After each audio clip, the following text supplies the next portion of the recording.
जय हिंद दोस्तों। कैसे हैं आप सब लोग। आई होप कि आप बहुत ही अच्छे होंगे और अपनी पढ़ाई लिखाई काफ़ी अच्छे तरीके से कर रहे होंगे।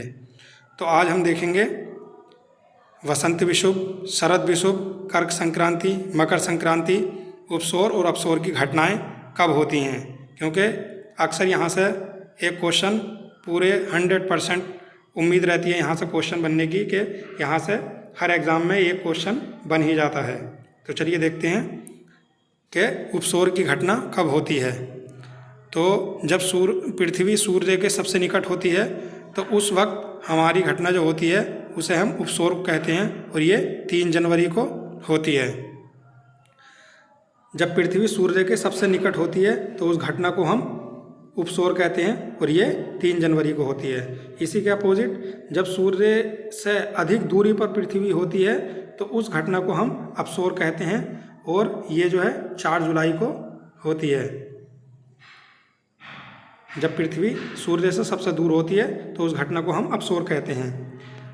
जब सूर्य की किरणें विषुवत रेखा पर लंबवत पड़ती हैं तो ये स्थिति हमारी सर्वत्र कहलाती है। यहाँ पर दिन और रात की अवधि एक समान होती है। यहाँ पर दिन और रात की अवधि एक समान होती है और ये घटना जो है हमारी 21 मार्च को होती है, जिसे हम वसंत विषुव कहते हैं। ये पैट 2022 में ये क्वेश्चन आया था कि वसंत विषुव कब होती है, तो वो 21 मार्च को वसंत विषुव होती है। और 23 सितंबर को शरद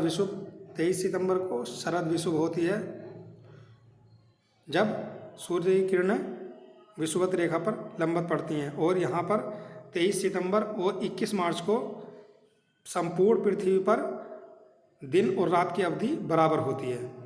आप इन 2 पॉइंट को याद रखिए।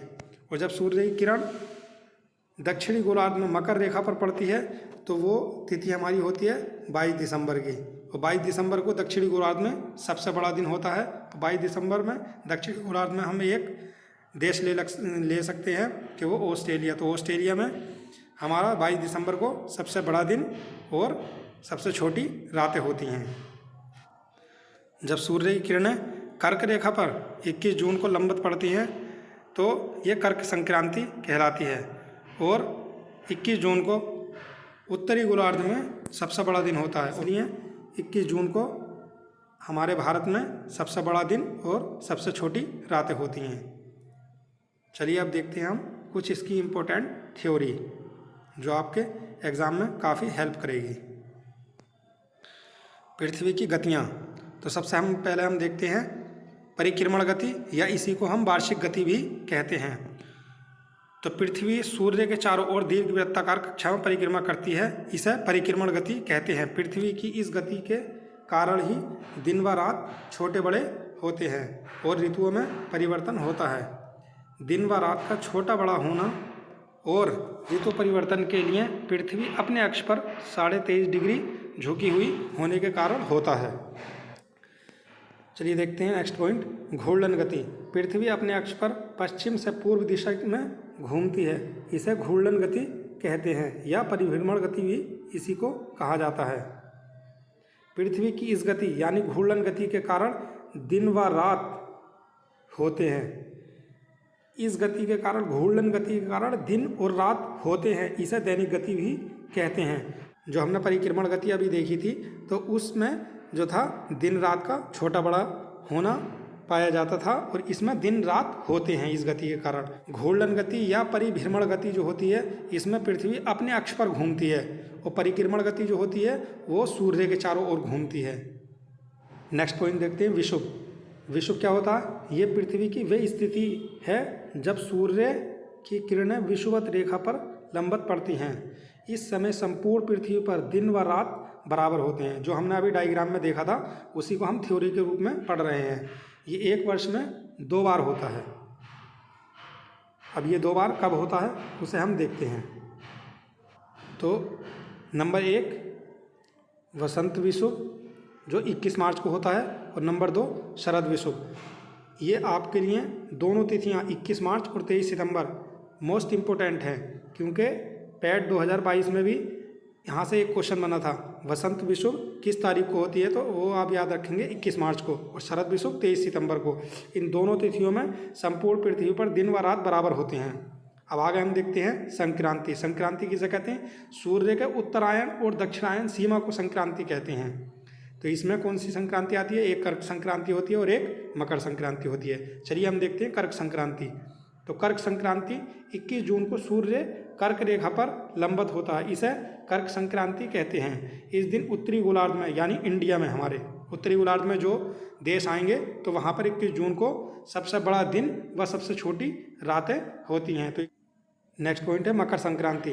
तो 22 दिसंबर को सूर्य मकर रेखा पर लंबवत होता है। इस दिन दक्षिणी गोलार्ध में सबसे बड़ा दिन व सबसे छोटी रातें होती हैं। अब दक्षिणी गोलार्ध में हम ऑस्ट्रेलिया को ले सकते हैं कि ऑस्ट्रेलिया में 22 दिसंबर को सबसे बड़ा दिन और सबसे छोटी रात होती हैं। आगे देखते हैं 21 मार्च से 23 सितंबर के मध्य सूर्य का प्रकाश उत्तरी गोलार्ध में सीधा पड़ता है, जिस कारण दिन 12 घंटे या उससे अधिक दिन बड़े व रातें छोटी होती हैं। जैसे जैसे उत्तरी ध्रुव की ओर बढ़ते जाते हैं दिन की अवधि बढ़ती जाती है। उत्तरी ध्रुव पर 6 महीने का दिन होता है। इस पॉइंट को आप याद रखिए कि उत्तरी गोलार्ध पर भी 6 महीने का दिन होता है और दक्षिणी गोलार्ध पर भी 6 महीने का दिन होता है, क्योंकि ये पॉइंट आपके लिए इम्पोर्टेंट है और यहाँ से क्वेश्चन बन जाता है।